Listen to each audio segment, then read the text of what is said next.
नमस्कार, मी प्रियंका गोरड महाराष्ट्र कॉलिंगमध्ये आपल्या सर्वांचं मनापासून स्वागत करते। आज आपण चर्चा करणार आहोत ते म्हणजे लग्नातील अडथळे, कुंडली आणि वास्तुशास्त्र या विषयावरती। आणि याच विषयावरती मार्गदर्शन करण्यासाठी आज आपल्या सोबत असणार आहेत, आपल्या स्टुडिओमध्ये उपस्थित आहेत वास्तुतज्ञ ज्योतिर्विद पंडित शिवकुमार श्री सर। आपण सुरुवातीलाच सरांचं स्वागत करूया। सर, खूप खूप स्वागत आहे आपल्या कार्यक्रमामध्ये। खरं म्हणजे अतिशय महत्त्वाचा विषय आहे। मागच्या कार्यक्रमामध्ये देखील आपण लग्नाविषयी असंख्य गोष्टी बोललो होतो। आजही आपल्याला काही गोष्टींचा उलगडा करायचा आहे।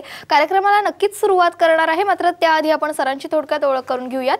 पंडित शिवकुमार श्री हे 12 ज्योतिर्लिंगातील श्रीशैलम जगद्गुरू पीठाचे वंशज आहेत। 16व्या शतकापासून पंडितजींच्या घरामध्ये अध्यात्माची परंपरा असून त्या संबंधीचा उल्लेख ग्रंथ पुराणांमध्ये देखील आढळून येतो।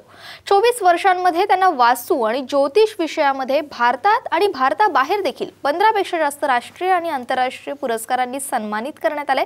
तर त्यातील एक सर्वोच्च शिखर म्हणजे 2014 साली माजी राष्ट्रपती प्रतिभाताई पाटील यांनी पंडितजींना पुरस्कार देऊन सन्मानित केले।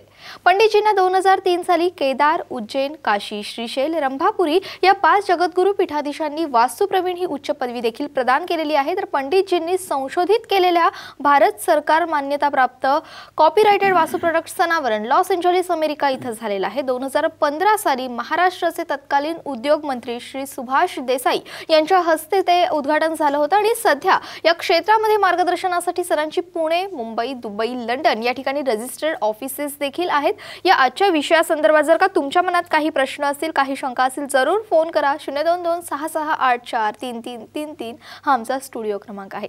खरं म्हणजे विवाह ही आयुष्यातली सगळ्यात महत्त्वाची गोष्ट असते आणि आयुष्यातला नवीन टप्पा किंवा नवीन कुठेतरी आपण प्रवास करतो आयुष्यामध्ये, तो अर्धा टप्पा जो असतो तो आपला विवाह आधीचा असतो आणि विवाहानंतरचा पुढचा टप्पा आपला सुरू होतो आणि अतिशय महत्त्वाचा हा टप्पा असतो। मात्र विवाह संदर्भामध्ये खूप अडथळे जे आहेत ते आता निर्माण झालेले आहेत, खूप प्रश्न जे आहेत ते आता निर्माण झालेले आहेत। त्यामुळे सर, मला पहिलं हेच विचारायचं आहे की विवाह ठरण्यासाठी नेमके अडथळे कोणते येतात? नमस्कार। विवाह ठरताना भरपूर अडथळे येतात, सगळ्यांना येतात असं म्हणत नाही मी। काही लोक 3 टाईपचे अडथळे। फर्स्ट म्हणजे ज्या लोकांनी आता विवाहाला मुलांचं किंवा मुलीचं विवाह सुरुवात केलेली आहे बघायला, हा एक पॅटर्न, हा एक पार्ट आहे। थोडे कमी अडथळे, रिसर्च अँड डेव्हलपमेंट चालू असते त्यांची। सेकंड पार्ट आहे, भरपूर अडथळे आलेले आहेत, लग्नच ठरत नाही, काही केल्या, अनेक लोकांचं वेगळं वेगळं मत, अनेक वेगळ्या वेळा शांती, अनेक काही गोष्टी केलेल्या, असं पण एक पॅटर्न असतो। थर्ड असे हताश झालेले असतात, एवढं सगळं करून पण माझं काहीही झालेलं नाही, हा एक थर्ड एक पॅटर्न असतो अडथळ्याचं पॅटर्न मी बोलायला गेलो तर। त्यामध्ये मी टेक्निकल आन्सर मी असं देईन की नॉर्मली विवाहामधला पहिल्यांदा ज्यावेळेला माझ्यासारखा वास्तुतज्ञ, कुंडली तज्ञ मी ज्यावेळेला विचार करेल त्यावेळेला माझ्याकडे येणारा जो क्लायंट आहे त्याचा हा प्रॉब्लेम घेऊन आलेला असतो। प्रॉब्लेम आहे म्हणजे एक डॉक्टरसारखं असतं। डॉक्टरकडे गेल्यानंतर तुम्ही ताप आला म्हणून डॉक्टरकडे जाता। मागच्या वेळेला पण उदाहरण दिलं होतं की हा ताप कुठला आहे, या फ्लूचा आहे का टायफॉइडचा आहे का कॅन्सरचा आहे, हे ओळखणं गरजेचं आहे। म्हणजे ताप तिन्ही टाईपला तापच येतो, पण नक्की कशामुळे झालेलं आहे हे डीप सर्च केल्यानंतर। फॉर एक्झाम्पल, तुम्हाला ताप आला, गल्ली बोळाच्या डॉक्टरकडे गेला तो का म्हणा क्रोसिन घे, बरोबर आहे, ताप थांबला नाही, मग अजून जरा मोठ्या हॉस्पिटलमध्ये जाल, मग लक्षात येईल की अरे हे काय डेंग्यू बिंग्यू आहे का, तसं पण काही नाही। मग ताप थांबत नाही, ब्लड चेक करा, मग भरपूर ब्लड अख्खं बॉडी स्कॅन, हे कॅन्सर, भरपूर पैसे घालल्यानंतर रिपोर्ट तयार होते। रिपोर्ट ते म्हणणार अरे बापरे आता ब्लड कॅन्सर आहे। At a first stage you can't predict, पहिल्यांदा प्रिडिक्ट नाही होऊ शकत। म्हणजे याचा अर्थ काय होतो, प्रिडिक्ट का होत नाही, कारण एक्सपर्ट ओपिनियनकडे जात नाही म्हणून तुमचं प्रिडिक्शन होत नाही, बरोबर आहे। एक्सपर्ट ओपिनियन घेणं गरजेचं आहे। ॲट द टाइम, फर्स्ट टाइमला तुम्ही एक्सपर्ट ओपिनियन घेतलं तर एवढा मोठा प्रवास ब्लड कॅन्सरची लास्ट स्टेज येऊपर्यंत जाणार नाही तुमची, बरोबर आहे। मग अशा पद्धतीनं वास्तुशास्त्र ज्योतिषात असं असतं की एक्सपर्ट ओपिनियन घेणं दॅट इज मोस्ट इम्पॉर्टंट, आणि तुम्ही कोणाला चूज करता that is also very important, की ज्यामुळे तुमचा प्रॉब्लेम सॉल्व्ह होतो। नंबर 1। नंबर 2, या पॉईंटला मी येतो आता की अडथळे येत असताना प्रॉब्लेम काय सांगतो, जे काय आता यंग जनरेशन आहे त्याचे विचार वेगळे असतात, त्याचं सेटल व्हायचं, त्याला घर घ्यायचं असतं आणि आईवडिलांची इच्छा असते की लग्न करायला पाहिजे। त्यामध्ये काय होतं की काही पालकांना हे कळत नाही की प्रायोरिटी कशाला द्यायची, करिअरला द्यायची का लग्नाला द्यायची। मग त्यावेळेला मी पत्रिका बघून लोकांना सांगतो, पत्रिका बघून की या पत्रिकेमध्ये लग्नासंबंधीचा योग अतिशय चांगला आहे, म्हणून आता करिअरकडे प्रायोरिटी द्यायला हरकत नाही, मी त्या मुलांच्या समोर पालकांना सांगतो. ओके, पण त्या मुलांच्या पालकांना हे पण सांगतो, त्या मुलांना पण सांगतो की बघा तुमच्या पत्रिका अडथळा खूप दिसतोय मला. जर यामध्ये जर तुम्ही करिअर करत म्हणजे करिअर म्हणजे सर्व्हिस शिक्षण तर करायलाच पाहिजे. आफ्टर दॅट तुम्ही MS ला जा, हे करा ते करा, की आउट ऑफ इंडिया MBA करा, MS करा असं प्लॅनिंग आहे.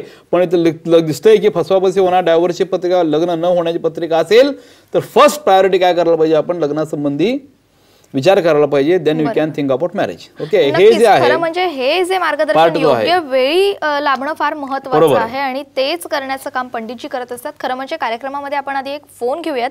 आपल्याला फोन येतोय नमिता साठे यांचा जबलपूर मध्य प्रदेश मधून. नमिता ताई बोला, आपला प्रश्न विचारा. मला माझ्या मुलाबद्दल विचारायचं. हो ताई बोला, विचारा. हा, माझ्या मुलाचं नाव आहे अंकुर साठे.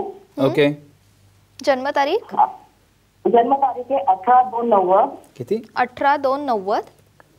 हा, जन्म ठिकाण आहे जबलपूर MP. आणि जन्म वेळ रात्री 10 वाजता. बरं ताई, आपला प्रश्न काय आहे? हा, मला माझ्या मुलाबद्दल विचारायचं तर सरकारी नोकरी कधीपर्यंत लागेल? तो प्रयत्न करून राहिला. शिक्षण किती झालेलं आहे? प्रयत्न करतोय. नक्कीच. त्यांचं शिक्षण किती झालेलं आहे ताई? हॅलो, त्यांचं शिक्षण किती झालेलं आहे? त्याचं M.Com झालेलं आहे आणि त्यांनी कम्प्युटरचे कोर्सेस साठी केलेले आहे. बर, M.Com त्यांचं झालेलं आहे, कम्प्युटरचे कोर्सेस केलेले आहेत. एकूणच त्यांच्या पत्रिकेनुसार त्यांनी जे करिअर निवडलेलं आहे ते योग्य आहे. ओके, मंगळ या ठिकाणी आहे, शनीची दृष्टी पडते. ओके, ही पत्रिका 100% नोकरीची आहे, व्यवसायामध्ये बिलकुल यश नाही आहे. हा मुलगा खूप हुशार, बुद्धिमान आहे, कॉन्फिडंट आहे, कम्युनिकेशन स्किल चांगला आहे, मार्केटिंग स्किल्स आहे, बुद्धिमत्ता आहे, बराच इकडं तिकडं नॉलेज पुष्कळ आहे.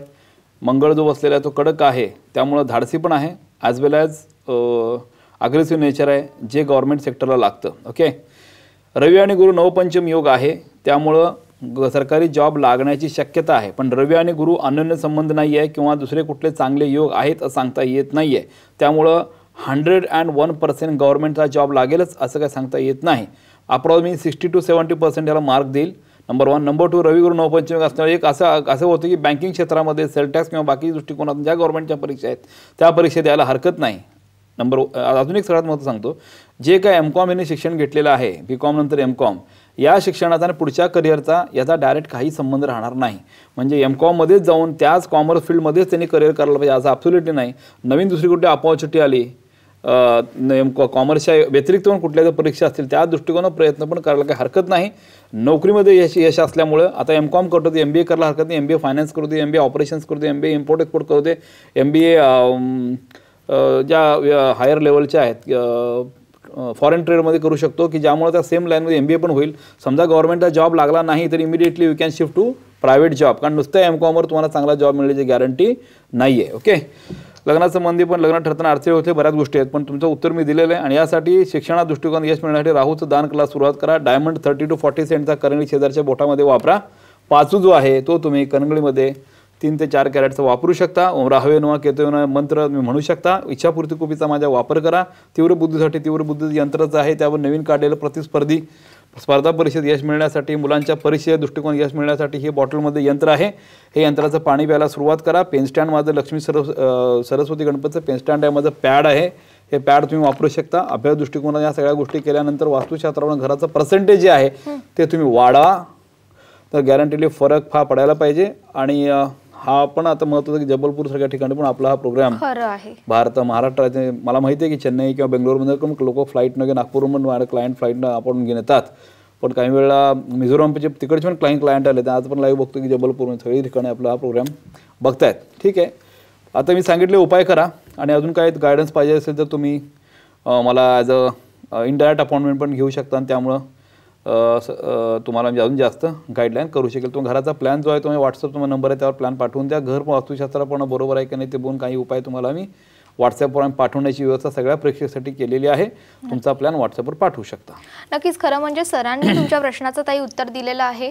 मात्र पुढचं म्हणजे जे डीपली उत्तर आहे ते देखील तुम्हाला जाणून घ्यायचं असेल किंवा तुम्हाला थेट सरांशी भेट घ्यायची असेल तर पुण्यामध्ये सरांचं ऑफिस आहे. आणि खरं म्हणजे मध्य प्रदेशमधनं आज आपल्याला फोन आला होता. बाहेरून अनेक ठिकाणहून आपल्याला फोन येत असतात आणि बाहेर राहणाऱ्या या सगळ्या लांब राहणाऱ्या या सगळ्या प्रेक्षकांसाठी खरं म्हणजे ऑफिसमध्ये खूप छान अशी सोय करण्यात आलेली आहे. त्यामुळे तुमची तिथं काहीही गैरसोय होणार नाही. तुम्ही मध्य प्रदेशमधून जरी पुण्यामध्ये सरांच्या ऑफिसला भेट दिलीत तरी देखील तुमचं समाधान जे आहे ते समाधान झाल्याशिवाय तुम्ही तिथून बाहेर पडणार नाही. ही ग्वाही जी आहे ती पंडितजी नेहमीच देत असतात. सर, वळूयात पुढे आपल्या चर्चेकडे. जसं मगाशी आपण सांगत होतात की अडचणी येत असतात, या अडचणी आणखीन कोणत्या पद्धतीने येतात? एक्झॅक्टली या पॉइंटला मी येतो परत. अडचणी, आता अडचणी बघ, एक लक्षात घ्या, आपण एक विज्ञान युगात वावरतोय आणि मी काय वैज्ञानिक दृष्टिकोनात तुम्हाला दरवेळेला उत्तर देत असतो. फॉर एक्झाम्पल तुम्हाला इथून आता पुण्याला, इथून फॉर एक्झाम्पल मुंबईतले किंवा कुठल्याही गावामध्ये गुगल आपण बघतो, आपण काय करतो, इथून इकडे जायचं आहे, ट्रॅफिक किती आहे बघतो, रेड सिग्नल आला कळतं की बापरे या साईडला आज जास्त ट्रॅफिक आहे. किंवा हायवेला तुम्ही कुठं ट्रॅफिकला अडकला की ताबडतोब गुगलवरून बघू शकतो की नॅव्हिगेशनला कुठं ट्रॅफिक किती अडकलं आहे, किती वेळ लागणार आहे, काय इतकं आपलं सायन्स ॲडव्हान्स झालेलं आहे. म्हणजे सांगायचा उद्देश काय, आपण प्लॅन करतो, गाडी काढून घरातनं बाहेर पडल्यानंतर नक्की किती वेळ लागेल, कसा घाट आहे, रस्ता खराब आहे का नाही, तर पुणे सातारा रोड खराब आहे माहिती आहे की 2 तास एक्स्ट्रा जाणार आहेत, त्या टोल नाक्यावर अर्धा तास जास्त एक्स्ट्रा जाईल. We are planning. हे जर प्लॅन आपण छोट्या छोट्या गोष्टीसाठी करतो. फॉर तुम्ही एक्झाम्पल, तुम्हाला आज अमेरिकेला जायचं आहे फिरायला, तर तुम्ही डिसेंबरमध्ये जाणार नाही कारण तिथं बर्फ असतो. तुम्ही मार्च एप्रिलला तुम्ही निवडाल की ज्या वेळेला तुम्हाला त्या ठिकाणी आनंददायी वातावरण मिळेल. ओके, सगळ्या गोष्टीचं प्लॅनिंग आपण करतो, पण लग्नाचा महत्त्वाचा मुद्दा जो आहे तो मात्र आपण कधी प्लॅन करत नाही. तो प्लॅन तुम्ही वयाच्या 17, 18, 19, 20, 21च्या दरम्यानच्या काळात जर केला, प्लॅन कधी लग्न कधी करायचं म्हणून प्लॅन करा असं म्हणत नाही. लग्न करताना तुमच्या मुलाच्या पत्रिकेनुसार 10व्या वर्षी जर बैठलं तर काय प्रॉब्लेम नाही, पण नक्की रेझिस्टन्स येतो का लग्नामध्ये, काय प्रॉब्लेम आहे का, म्हणजे तुमच्या डोक्यात राहतं की येस आपण जर लग्न करताना शिक्षणाबरोबर लग्नाचं प्रायोरिटी पण द्यायला पाहिजे आणि प्रायोरिटी देताना स्पीड किती घ्यायला पाहिजे हे कळतं. आता काय होतं, शिक्षण होईपर्यंत कोणी बघत नाही. अडथळ्याबद्दल बोलतोय मी. शिक्षण झालं एकदा की शिक्षणानंतर जे काय MCOM किंवा तुम्ही MBA काही करत असाल त्यानंतर मग लग्नाच्या दृष्टीने विचार करायला गेला की काय प्रॉब्लेम येतो. मुलांचे विचार असतात की मला हा जॉब पाहिजे, हा पॅकेज खूप कमी आहे, 15,000 60,000चं पॅकेज पाहिजे, तोपर्यंत मी जॉब करणार, ते एकदा अचीव्ह झाल्यानंतर मला अजून चांगला अपॉर्च्युनिटी मला मिळू शकते. पण मुलांच्या किंवा मुलीच्या पत्रिकेत डायव्होर्सचा योग असतो किंवा लग्न वयाच्या 35 वर्षी होईल असा योग दिसत असतो. योग म्हणजे तेवढं लेट जाऊ शकतं. त्यामुळं प्रायोरिटी कशाला द्यायची हे कळत नाही. मग अशा वेळेला मात्र तुम्ही अगोदरच प्लॅनिंग जर केलं तर ते एक अडथळा तुमचा हा कमी होऊ शकतो की नक्की प्रायोरिटी कशाला द्यायला पाहिजे. हा झाला कॉमन सेन्सचा पार्ट. याच्या व्यतिरिक्त तुमच्या पत्रिका एकदा बघितली की तो पत्रिकेचा मोठा प्रॉब्लेम मंगळ आहे. पत्रिकेमध्ये मंगळामुळे घाबरतं, मंगळाचं काय करायचं, मंगळानंतर काय होणार का, किंवा मंगळ लग्न होईल का नाही, किंवा डायव्होर्स होईल का. खरं म्हणजे मंगळमुळे सर खूप गैरसमज जे आहेत ते निर्माण झालेले आहेत आणि आपण एका कार्यक्रमामध्ये हे गैरसमज दूर करण्याचा देखील प्रयत्न केला होता. खरं म्हणजे मंगळ आहे म्हणून विवाह ठरणार नाही किंवा मग विवाहामध्ये अडथळे निर्माण होणार असं गोंधळाचं वातावरण नक्कीच निर्माण होतं, तुमच्या मनात नक्कीच झालं असेल. मात्र हाच गोंधळ जो आहे तो दूर करण्याचा प्रयत्न आजच्या कार्यक्रमातून असणार आहे. मात्र ब्रेकची वेळ झालेली आहे. तुम्ही कुठे जाऊ नका, पाहत रहा महाराष्ट्र कॉल.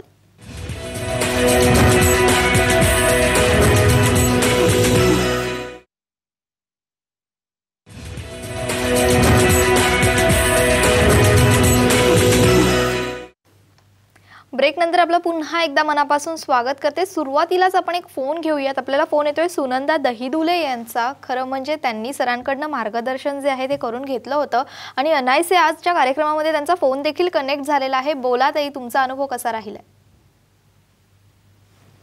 सुनंदा ताई बोला.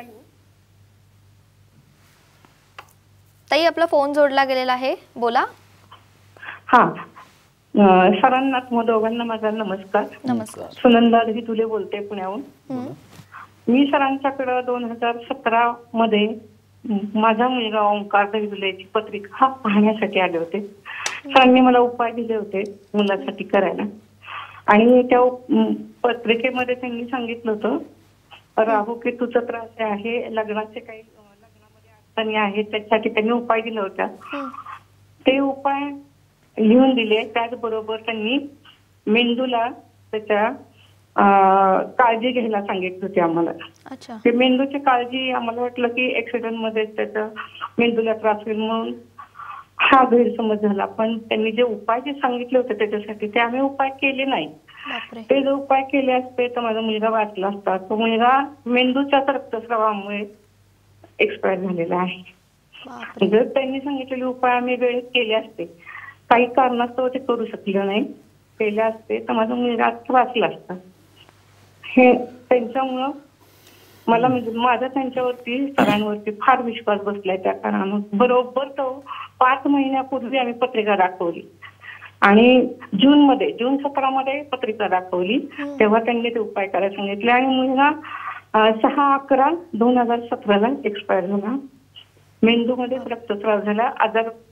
आजारपणामुळे काही कारणामुळे आम्ही ते उपाय करू शकलो नाही. त्यामुळे जर केले असते तर वाचला असता. हा माझा अनुभव शेअर करायचा होता म्हणून मी फोन केला. नक्कीच, खरं म्हणजे उपाय सांगितल्यानंतर ते उपाय करणं फार महत्त्वाचं असतं, त्यामध्ये सातत्य राखणं फार महत्त्वाचं असतं. धन्यवाद ताई, तुम्ही आम्हाला फोन केलात त्याबद्दल. खरं म्हणजे आजचा कार्यक्रम आणि आजच्या कार्यक्रमामध्ये अचानक त्यांचा फोन लागतो काय, त्या या सगळ्या गोष्टी आपल्यासोबत शेअर करतात काय? की माझ्याकडे आजपर्यंत जेवढे माझे क्लायंट आले प्रत्येकांना माहिती आहे. बैदुल्य आठवले बारामतीचे आहेत. तर लक्षात आलं माझ्या मुलगा किंवा ते भेटून पण गेले होते मला. MBA झाला होता मुलगा, लग्नासंबंधी आणि सर्व्हिस संबंधी प्रयत्न चालू होता त्यांचा. जेव्हा पत्रिका बघतो आपण त्यावेळेला कुठल्याही माणसाला पत्रिका, आजपर्यंत सगळ्या क्लायंटना माहिती आहे की पत्रिका बघितल्यानंतर तुम्हाला कुठले कुठले आजार होऊ शकतात हे मी सांगत असतो. डोळ्याला होणार आहे, कानाला होणार आहे, डोक्याला होणार आहे, घशासंबंधी होणार आहे, काय थायरॉइडचा प्रॉब्लेम येणार आहे, काय गायनॅकचा प्रॉब्लेम येणार आहे, किंवा तुम्हाला श्वासाचा प्रॉब्लेम येणार आहे, पोटाचा प्रॉब्लेम, जठराचा प्रॉब्लेम येणार आहे का तुमचा इंटेस्टाईनचा प्रॉब्लेम येणार आहे, पाय दुखणार आहेत का, डावा पाय दुखणार आहे का उजवा पाय दुखणार आहे, हे पण लोकांना मी अनेक लोकांना मी माझं ऐकत असलेलं तर टी व्हीवर त्या लोकांना माझ्या येऊन गेल्या लोकांना माहिती असेल की मी सांगत असतो. मी ज्यावेळेला आजारपणा सांगायचा उद्देश काय की मृत्यूयोग आहे अशातला सांगायचा प्रकार नसतो. फक्त पर्टिक्युलर अवयव कळतो की आपल्याला काय काळजी काय घ्यायला पाहिजे असं. तर हे सांगितल्यामुळे कसं होतं, आपण लोकांना जेव्हा अवेअर व्हायला पाहिजे की त्या दृष्टिकोनातून स्वतः स्कॅन करून स्वतः आजारी पडला की ताबडतोब काय करायला पाहिजे, त्यांनी डॉक्टरकडे दाखवून त्याचं इमिडिएटली त्याचं निराकरण करायला पाहिजे. तर आजारी पडल्यानंतर मी सांगितलं तुम्हाला ENT काना घसरला त्रास होते, पण आपण दुर्लक्ष करत गेलो मग थायरॉइडचं पर्सेंटेज वाढलं, अल्टिमेटली बाकीच्या गोष्टी मला त्रास होऊ शकतो. पण अगोदर जर मेडिकेशन म्हणजे MBBS डॉक्टर किंवा मेडिकेशनच्या मी त्यांच्या ते गरजेचंच आहे आता रनिंग कंडिशनला, ते त्याशिवाय काय पर्याय नाही आहे. पण त्याला बघताना आपण काही अगोदर ट्रीट करू शकलो आणि त्याप्रमाणे काळजी घेत बसलो तर त्या पुढचा जो निगेटिव्हिटी आहे ती कमी होते. मला अजून एक आठवते, डुंबरे म्हणून माझे क्लायंट होते, अजून माझ्याकडे येतात. माझ्याकडे मुलगा 10वी असताना 11वीला असताना माझ्याकडे ते यायचे. तेव्हा पण त्यांना सांगितलं त्याप्रमाणे रुद्राक्ष घालायला सांगितलं, त्याप्रमाणे त्यांनी घातलं. त्यानंतर ते मुलाचं ॲक्सिडेंट झाला, ट्रकच्या चाकाजवळ डोकं आलं. तर अजून मुलगा सांगतो की मला असं वाटलं की आता मी जाणार, पण ऑन दी स्पॉट ते मी थांबू शकलो. कारण त्या डुंबरेहून मला अजून येतात. तो मुलगा आता BTech झाला, त्यानंतर MTech झाला, आता चांगल्या कंपनीत खूप मोठ्या होद्याला काम करतो. 10-15 वर्षापूर्वीची गोष्ट आहे, अजून ती गोष्ट लक्षात आहे. काही ज्या गोष्टी आपण उपाय देतो त्या गोष्टी करणं पण तेवढं गरजेचं आहे. मी कोणाला स्पेसिफिकली सांगत नाही की तुमचा मृत्यू आणि ह्या निगेटिव्ह कधी बोलत नाही. कारण माझ्या मग क्लायंटचा माझा उद्देश तो तुमचा प्रॉब्लेम मला सॉल्व्ह व्हायला पाहिजे, हा बेसिक माझा उद्देश असतो. कुठल्याही प्रॉब्लेमसाठी, नॉट फॉर दिस थिंग. तुम्ही लग्नासाठी पण जे काय मी उपाय देतो ते मी असं म्हणत नाही हे नाही केलं डायव्होर्स होईल असं काय कधी बोलत नाही. म्हणजे हे उपाय करा, that is your part. Doctor काय म्हणत नाही हे उपाय नाही केले, डॉक्टर म्हणतो हे ठीक आहे, हा प्रिस्क्रिप्शन आहे, हे तुम्ही औषधं गोळ्या घ्या आणि यू विल गेट सून, म्हणजे लवकरात लवकर तुम्ही त्यातनं आजारीतनं बाहेर पडू शकता. दिस इज सिम्पल वे. मग अशा पद्धतीनंच काम माझं असतं. ते लोक म्हणून ज्या लोकांना आपण जे उपाय लोक करत नाही असं नाही, पण काही वेळा इग्नोर न करता पण ते करणं गरजेचं आहे की ज्यामुळे आपल्याला प्रत्येक गोष्ट, नॉट फॉर दिस थिंग, म्हणजे आजारपणासाठी म्हणत नाही मी, लग्नासाठी म्हणा किंवा कुठल्याही गोष्टीसाठी म्हणा, हे अतिशय महत्त्वाचं आहे. खरं म्हणजे उपाय करून घेणं आणि त्या उपायांमध्ये सातत्य राखणं, ते उपाय शेवटपर्यंत करणं हे देखील तितकंच महत्त्वाचं आहे. आणि त्याशिवाय आपल्याला त्याचे परिणाम जे आहेत ते जाणवणार नाही आहेत. कार्यक्रमामध्ये आपण एक फोन घेऊयात. आपल्याला दया जाधव यांचा फोन येतोय पनवेलहून. ताई, आपला प्रश्न विचारा. हॅलो, बोला. माझ्या मुलाच्या संदर्भात बोलायचं आहे. त्याची जन्मतारीख आहे 1 नोव्हेंबर 1991. 1900 किती? 91. बरं. जन्मवेळ? आणि जन्मवेळ आहे संध्याकाळी 4:58. 16:58. ताई, प्रश्न काय आहे आणि जन्म ठिकाण? मला त्याच्या नोकरीच्या संदर्भात आणि लग्नाच्या संदर्भामध्ये विचारायचं आहे. बरं. जन्म ठिकाण? जन्म ठिकाण पनवेल. शिक्षण? शिक्षण त्यांनी बीकॉम केलंय आणि आता एका प्रायव्हेट म्हणजे ग्लोबल सर्व्हिसेस मध्ये तो जॉब करतोय. नाईट शिफ्ट आहे. मला त्याच्यासाठी जरा की ती जर त्याची बदलेल तर बरं होईल. ओके, नक्कीच सर आपल्या प्रश्नाचं उत्तर देतील. सर काय सांगाल? हां, सिंहरास आहे, मीन लग्न आहे आणि नोकरी. हा मुलगा नोकरीमध्येच पुढे यश मिळेल, व्यवसायात त्याला यश मिळणार नाही. पहिला पार्ट क्लिअर. नंबर 2 म्हणजे नोकरीमध्येच यश मिळते असं जेव्हा मी सांगतो याचा अर्थ असा होतो की qualification should be very strong. तुमचं जेवढं क्वालिफिकेशन स्ट्रॉंग असेल तेवढं तुम्हाला वरच्या लेवलचं नोकरी गॅरंटीड लागू शकते. ओके, तर या पत्रिकेमध्ये बघायला गेलं तर याचं शिक्षण अजून पण याचं शिक्षण होऊ शकतं. तर या मुलाला कुठल्याही परिस्थितीत ऑनलाईन किंवा कसंही MBA करायला सांगा. मॅक्झिमम कॉलेज ऑर्डरला सांगा. राहू दशमात आहे, केतून बसलेलं आहे, यामुळे रवी पण चांगला आहे याचा.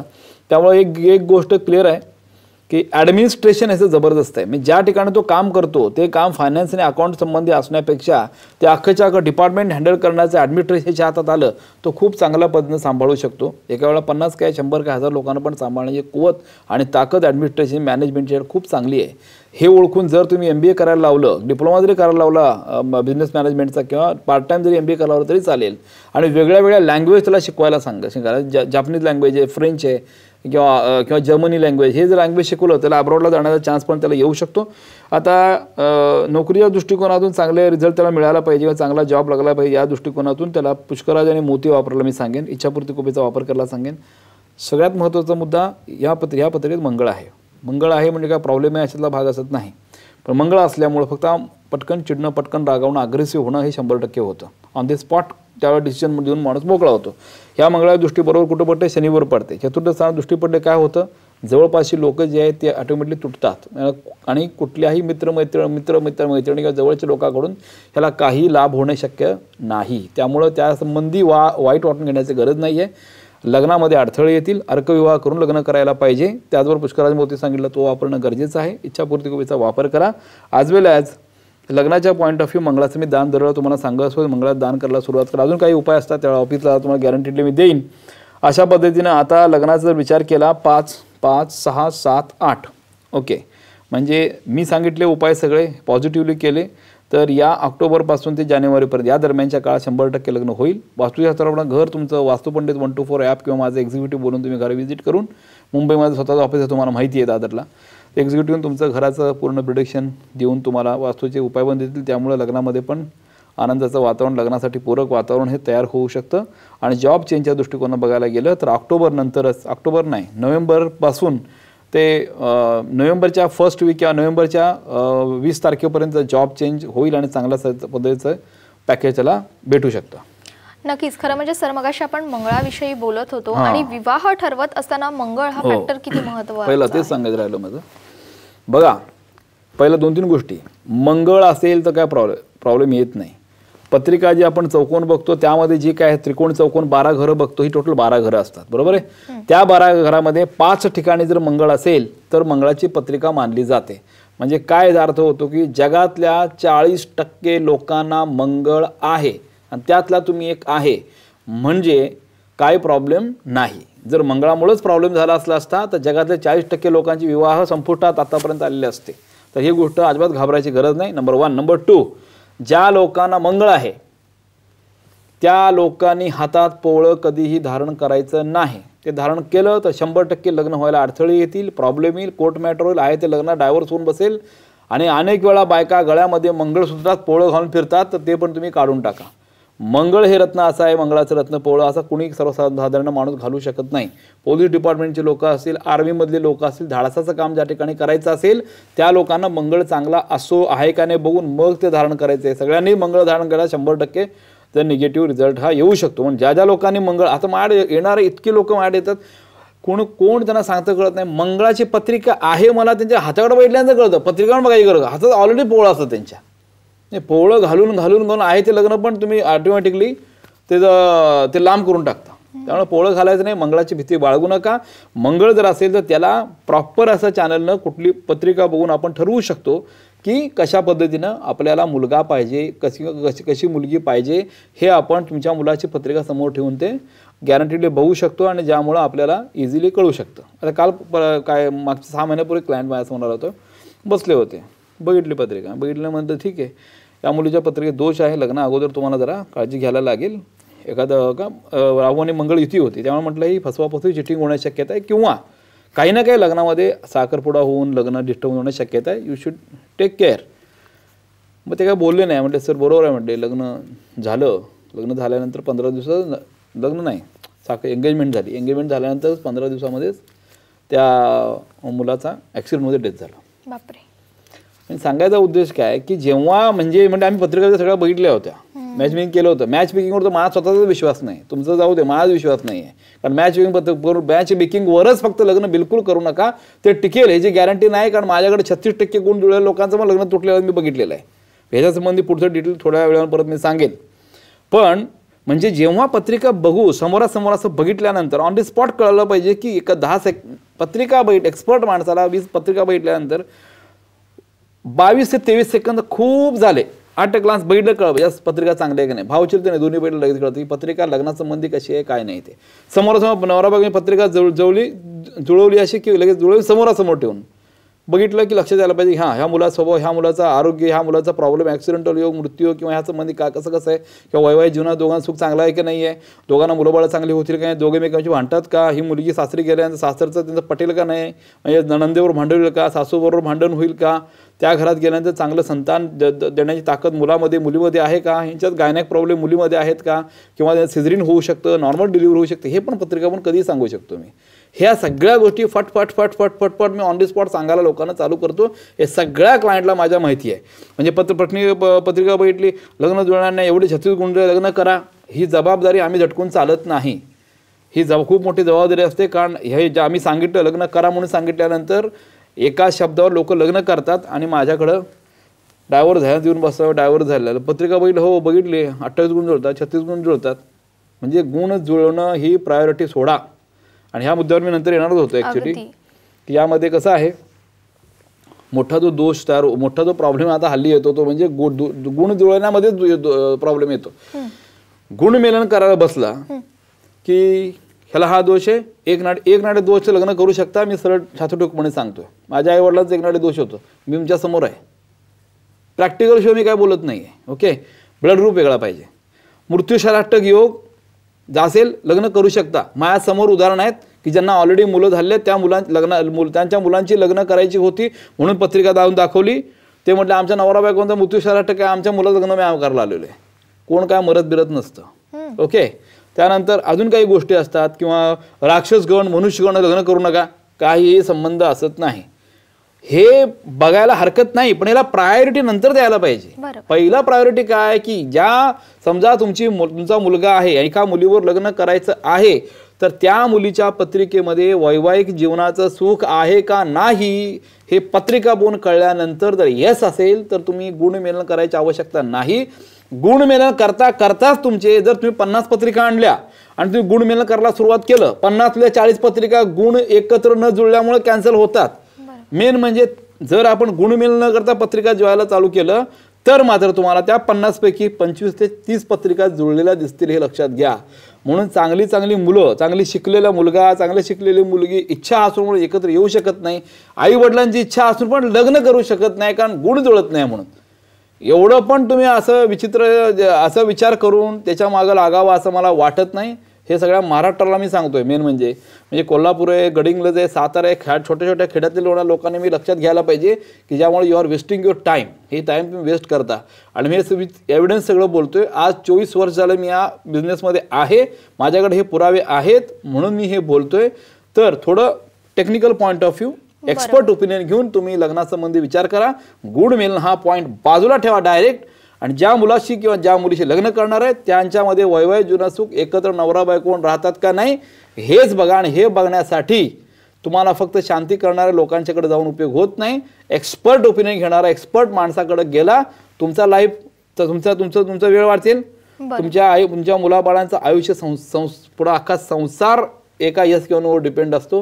हे अतिशय क्रुशियल मोमेंट आहे. त्यामुळे तुम्ही विचार करून निर्णय घेणं गरजेचं आहे. नक्कीच. आणि विवाह असेल किंवा अनेक इतर गोष्टी असतील त्यासाठी जितकी आपली कुंडली जबाबदार असते, कारणीभूत असते, कुंडलीवरून आपल्याला काही गोष्टी कळतात, तसंच आपली वास्तू देखील तितकीच जबाबदार असते. आणि वास्तूमध्ये जर का दोष निर्माण झाले तर नक्कीच नात्यांमध्ये तूट ही येणारच आहे, नातीही दुरावणारच आहेत. मात्र तोच वास्तू दोष दूर करण्यासाठी पंडितजींनी अनेक प्रोडक्ट जे आहेत ते बाजारामध्ये आणलेले आहेत आणि नक्कीच या सगळ्या प्रोडक्ट्स बद्दल आपल्याला जाणून घ्यायचंय. मात्र ब्रेकची वेळ झाली, तुम्ही कुठे जाऊ नका, पाहत रहा महाराष्ट्र कॉलिंग.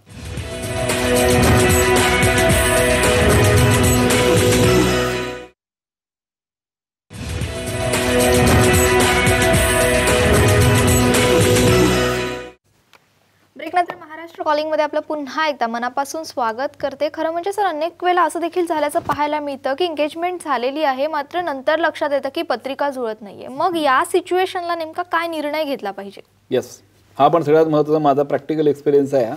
तर बघा, असं होतं की लग्न जुळलेलं असतं, दोन्ही पार्टी फायनल झालेलं असतं. अशा वेळेला कुठंतरी कळतं की पत्रिका जुळत नाही आहे आणि गुण तुम्ही जुळत नाही आहेत.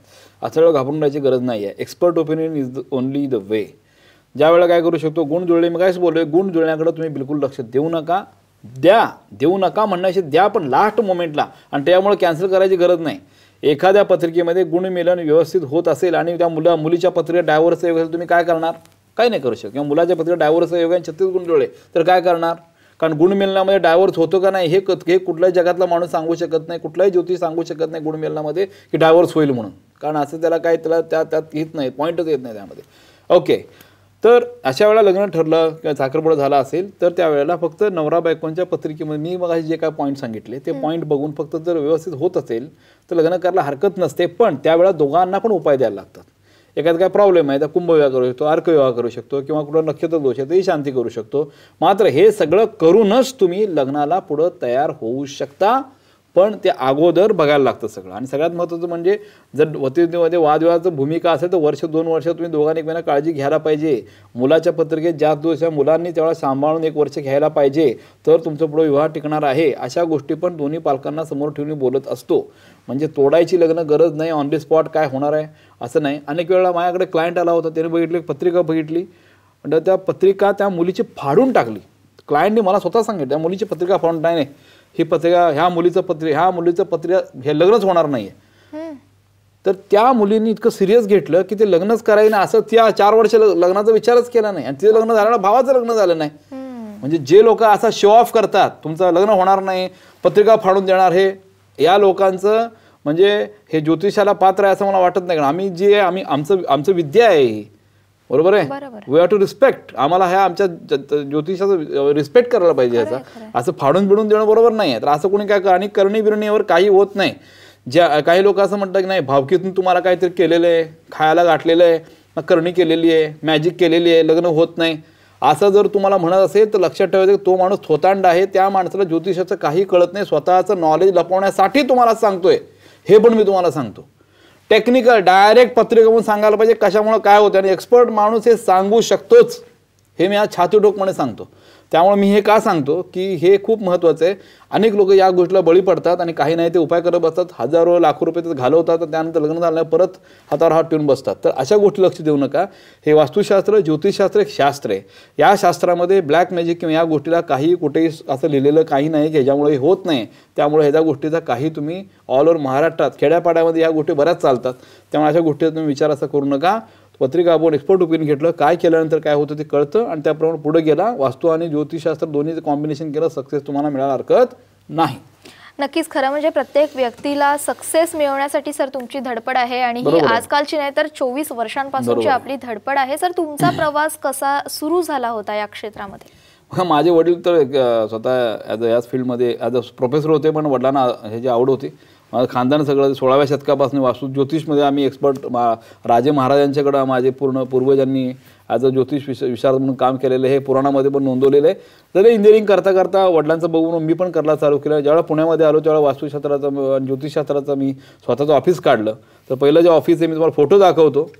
24 वर्ष एक्सपिरियन्स आहे म्हणून सांगताना माझ्याकडे एव्हिडन्स पण असतो. विदाऊट एव्हिडन्स कुठली मी गोष्ट बोलत नाही, कारण स्वतः इंजिनियर पण आहे. हे बघा तुम्हाला दिसेल, मी त्यावेळेला 24 वर्षापूर्वीचा माझा फोटो आहे. इथं जोरास सिद्धी ज्योतिषालय असं नाव आहे. हे पुण्याचं डेप्युटी कमिशनर DYSP होते. DYS आपल्या पुण्याचे पोलीस DYSP सुरेश कमलाकर आहेत, आता रिटायर झाले ते. पुण्याला DCP पण होते पुण्याला ते. त्यांच्या हस्ते माझ्या पहिल्या ऑफिसचं ओपनिंग केलं होतं. माझं ऑफिस जून 2, 1994 माननीय DYSP सुरेश कमलाकर यांच्या सुभाष आवारण, म्हणजे पुण्यामध्ये हे जे आहे बालाजीनगर म्हणून आहे, ते अजंठा एव्हेन्यू म्हणून आहे, त्या ठिकाणी माझं छोटं ऑफिस होतं. बालाजीनगर सातारा रोडला त्या ठिकाणी मी चालू केलेलं ऑफिस जे होतं ते माझं 24 वर्षापूर्वीचा फोटो तुम्ही बघू शकता. मागं सिद्धी ज्योतिषालय असं हे नाव फ्रेंड दिसेल. तर अशा पद्धतीनं 24 वर्षाचा हा जो खरोखरचा माझा प्रवास आहे. तर या प्रवास आणि एवढा अनुभव या गोष्टीमधूनच मी, आणि हे सगळे एवढेच मुद्दा मी काढून ठेवतो. माहिती असतं की पुढे जाऊन मला कधी ना कधी ते उपयोगी पडणार आहेत. कारण आपला माझे जगाचं मी पत्रिका वाचता मला आयडिया आहे की आपण कुठल्या स्टेजला काय जाणार नाही, पुढची तयारी आता काय करायला पाहिजे. हे सगळ्यांनी डिपेंडंट राहायला पाहिजे असं नाही, पण यू हॅव टू प्लॅन. आणि माझं ब्रीदवाक्य काय, plan your dreams, only success हे पहिलं ब्रीदवाक्य. दुसरं जे आहे ते प्लॅन युअर ड्रीम्स. आयुष्यात ड्रीम काय ते प्लॅन करा, प्लॅन करून काम करत राहा. ते मिळालंच पाहिजे असं नाही, प्रामाणिकपणे काम करा, 100% तुम्हाला मिळतं. प्रामाणिकपणा हा सगळ्यात महत्त्वाचा गोष्ट आहे की ज्यामुळे तुम्हाला रात्री आरामात झोप लागते. आणि जी लोक अप्रिशिएट तुमच्याकडे येतात, पाया पडतात, संधी चांगलं झालं तुमच्यामुळे, ह्या गोष्टी झाल्या त्या गोष्टी झाल्या, दिवसाला 2-4 किलो पेढे ऑफिसमध्ये येतात, लोक येऊन माझ्याकडे येऊन जातात, खूप आनंद होतो. आणि तीच माझी खूप मोठी कमाई आहे की लोकांचं चांगलं झालेलं आहे आजपर्यंत. आणि तुम्ही माझ्याकडे आल्यामुळं तुमचं बघून तुमचा अभ्यास करूनच मला हे नॉलेज मिळालेलं आहे की ज्या नॉलेजमुळं अजून शेकडो आणि हजारो लाखो लोकांना मी आज TV समोर अनेक लोकांना गाईडलाईन देतोय. आणि त्यामुळे अजून हजारो लोकांचं लाईफ अजून चांगलं व्हावं. त्याबरोबर भारताची जी संस्कृती आहे ती ऑल ओव्हर वर्ल्डमध्ये पसरावी. भारताचा रिस्पेक्ट आहे तो 100% मस्त आपण बोलत नाही, कृतीतून करून दाखवलेलं आहे. कृतीतून म्हणजे अमेरिकेसारख्या ठिकाणी जाऊन माझे वास्तुशास्त्राचे प्रोडक्ट आहेत त्या ठिकाणी लॉस एंजल्समध्ये इनॉग्रेशन केलेलं आहे. त्या सगळ्या राज्यामध्ये जाऊन वास्तुशास्त्राचं मी अनेक ठिकाणी मोठे शो घेतलेले आहेत. लंडनसारख्या ठिकाणी मी अनेक लोकांशी एकत्र करून त्या ठिकाणी सेमिनार्स घेतलेले आहेत. आपलं वास्तुशास्त्र, आपलं ज्योतिषशास्त्र, आपलं मंत्रशास्त्र हे जे माझ्या वास्तूच्या प्रोडक्टवर नेऊन जगा सगळीकडे मी नेण्याचा प्रयत्न केलेला आहे. नक्कीच खरं म्हणजे या 24 वर्षांमध्ये सर तुम्ही अनेक गोष्टी केलेल्या आहेत आणि प्रत्येक दिवशी सर नवीन काहीतरी करण्याचा प्रयत्न करत असतात आणि त्यातूनच सरांनी अनेक प्रोडक्ट देखील काढलेले आहेत वास्तू दोष निवारणासाठीचे. नक्कीच सर या सगळ्या प्रोडक्ट्स बद्दल जाणून घ्यायला आवडेल. प्रदर्शन आणि विक्री कधी आहे? बघा आता 14 मार्चला गोखले हॉल, मोरया गोसावी मार्ग, चिंचवड गावामध्ये मोरया गोसावी मार्गला 14 मार्च म्हणजे उद्याच काय तर माझ्यामध्ये आहे. आणि 15 मार्चला कन्नड समाज संघ हॉल वाशीला मी स्वतः आहे, पत्रिकेचा अपॉइंटमेंट घेऊ शकता. 15 मार्चला आहे, शुक्रवारी, उद्या परवा. 17 मार्चला करिश्मा सोसायटी कोथरूडमध्ये करिश्मा सोसायटी खूप मोठी सोसायटी आहे, कोथरूडवासियांना माहिती असेल. त्या सोसायटीमध्ये माझं प्रोडक्टचं एक्झिबिशन आहे. 24 मार्चला उत्सव हॉल, अनंत कृपा सोसायटी, किनारा हॉटेलजवळ उत्सव हॉल म्हणून आहे, कोथरूडकर लोकांना माहिती आहे. किनारा हॉटेल माहिती आहे. किनारा हॉटेलसमोर जे काय तुम्ही आज जर बघत असाल फोटो लॅब्स जे आहेत, फोटो स्टुडिओ जे आहेत, त्या माणसाचे आज पुण्यामध्ये 18 फोटो स्टुडिओ आहेत. त्यातला दुसरा फोटो स्टुडिओ किनारा हॉटेलसमोर दिसतो. त्याचे 18 फोटो स्टुडिओ ऑल ओव्हर पुण्यामध्ये त्याचे आहेत. कारण कोथरूडमध्ये बरेच माझे क्लायंट आहेत. तर कोथरूडमध्ये उत्सव हॉल एक्झिबिशन आहे. 12 एप्रिलला कमलाबाई जोशी, म्हणजे दादरला मी नेहमी असतो तुम्हाला माहिती आहे, ते पुढच्या महिन्यात 12 एप्रिलला अपॉइंटमेंट जे आहे ते घ्यायला हरकत नाही. अपॉइंटमेंट माझ्यामध्ये बऱ्याच पॅक झाल्या असतील. त्याबरोबर तुम्ही पुण्यामध्ये येऊ शकता. सोमवारचं शक्यतो पुणे बंद केले कारण माझं बाकीचं काही गोष्टी चालू आहेत. तर गुरुवार, शुक्रवार, शनिवार पुण्यामध्ये असतो. 2 शुक्रवार शक्यतो मुंबईला असतो. पण गुरुवारी पण काय घेतलं कारण इंडस्ट्री लोकांना सुट्टी असते, येऊ शकतात. बुधवार, गुरुवार, शुक्रवार, शनिवारला 100% असतो. रविवारी ऑफिसला सुट्टी असते. फोन करून पण काय उपयोग होणार नाही. ऑफिस जे आहे ते सकाळी 10:30 वाजल्यापासून संध्याकाळी 6:30 माझं ऑफिस टायमिंग आहे. त्या ऑफिस टायमिंगमध्येच तुम्ही फोन केला तर बरं होईल. जर माझे जे काय फोन तुम्हाला लागले नाहीत तरीसुद्धा व्हॉट्सअपला तुम्ही डिटेल पाठवू शकता. आणि त्याबद्दल तुम्हाला माझं ॲप पण आहे, स्पिरिच्युअल सेवा 124 नावाचं ॲप आहे. त्या ॲपमध्ये डायरेक्ट माझी अपॉइंटमेंट कुठल्या महिन्यामध्ये, कुठल्या दिवशी, कुठल्या वेळेत पाहिजे हे सगळं त्यात आलेलं आहे. ते तुम्ही त्यात डायरेक्ट तुम्ही करू शकता. काही वेळा कसं होतं, खूप वेळा फोन केला अपॉइंटमेंट मिळालं नाही, काय नाही, तुमचं काय असं काय तर असेल ते मेल पण करू शकता. सर मी खूप वेळा फोन केला मला अपॉइंटमेंट मिळालं नाही, ते मेल पण करू शकता. त्यात तुमचं अपॉइंटमेंट तुम्ही घेऊ शकता.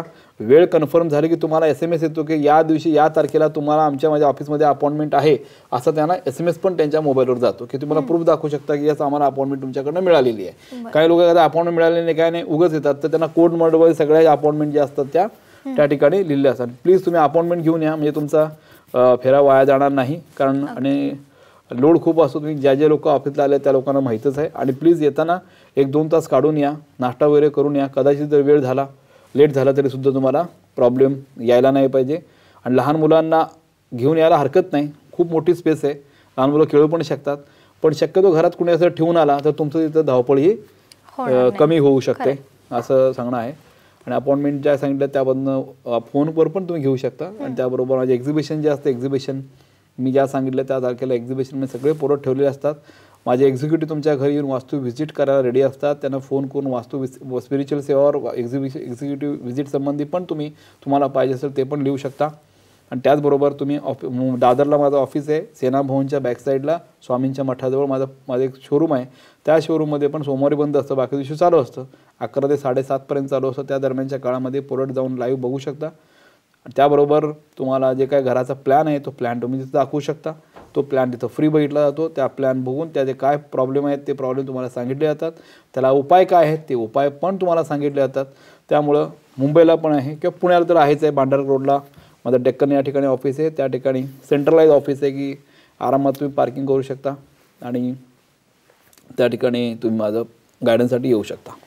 नक्कीच. खरं म्हणजे सरांनी या आजच्या विषयासंदर्भात आपल्याला खूप छान असं मार्गदर्शन केलेलं आहे. तुम्हाला जर का सरांचं वैयक्तिक मार्गदर्शन हवं असेल तर नक्कीच आपण सरांची अपॉइंटमेंट घेऊ शकता. आणि सोबतच सर पुन्हा एकदा आपल्याला मार्गदर्शन करण्यासाठी येणार आहे ते म्हणजे 19 मार्चला. त्यामुळे तो कार्यक्रम देखील पाहायला विसरू नका. पुढचा प्रोग्राम जो आहे तो घटस्फोट आणि पुनर्विवाह हा मुद्दा मी घेतलाय. घटस्फोट झालेल्यांनी ॲब्सोल्युटली हताश व्हायची ॲब्सोल्युटली गरज नाही आहे. घटस्फोट झालेल्यांचं शेकडो लोकांचे विवाह झालेले आहेत आपण कन्सल्टन्सी दिल्यानंतर. तो कशाबद्दल पुनर्विवाह घटस्फोट या संबंधीचा प्रोग्राम तो 19 मार्चला पुढच्या मंगळवारी आहे. त्यावेळेला गाईडलाईन तुमच्या प्रश्न मॅक्सिमम मला विचार, प्रश्नांची उत्तर मी द्यायला तयार असतो. नक्कीच सर, आज आपण इथे आलात, या विषयासंदर्भात इतकं छान मार्गदर्शन केलं त्यासाठी खूप खूप धन्यवाद. महाराष्ट्र कॉलिंगमध्ये आज वेळ झालेली आहे इथेच थांबण्याची. नमस्कार.